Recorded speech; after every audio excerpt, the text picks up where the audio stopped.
আরে यार আমার তো বাসের ভিতর অনেক বমি আসে। আরে यार তোমরা কি দিয়ে পিকনিকে যাচ্ছ? বাস দিয়ে না হলে কি দিয়ে? আরে यार তোমরা এগুলা কি বলতেছো? আমি থাকতে তোমরা বাস দিয়ে কেন যাবে? তোমরা আমার গাড়ি দিয়ে যাবে। ওরে বাবা সেই মজা হবে।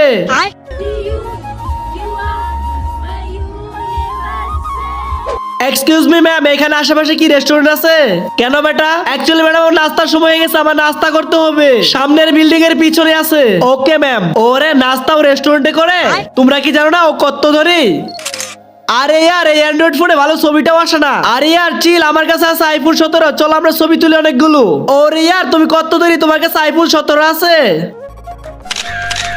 হে আল্লাহ, যে এই পবিত্র কোরআনটিকে দেখার পর ভিডিওতে লাইক করে চ্যানেলটিকে সাবস্ক্রাইব করে দিবে এবং এই ভিডিওটি 10 জনের কাছে শেয়ার করবে, তাকে তুমি পরীক্ষায় পাশ করে দিও। কমেন্টে বলুন আমিন। এই খুশবু তুই কি আনছ? কিচ্ছু নিয়ে আসিনি। আর সনি তুই? আমি তো মাত্র এই কয়টা জিনিস আনছি। ওরে বাবা এত চিপস আর চকলেট। আরে গাইস চিল করো, এগুলো আমি তোমাদের জন্য এনেছি। আরে আমার তো অনেক শীত করতেছে। এই তুই একটা কাজ কর, তুই আমার জ্যাকেটটা নে, আমার তো আর অনেক জ্যাকেট পরে রয়েছে। ওরে আমাকে দামি জ্যাকেট দিয়ে দিয়েছে। দেখলি কত ধনী। তোমাদের ক্লাসেও কি এমন কোনো মেয়ে আছে? থাকলে কমেন্ট বক্সে তার নামটা লিখে যাও।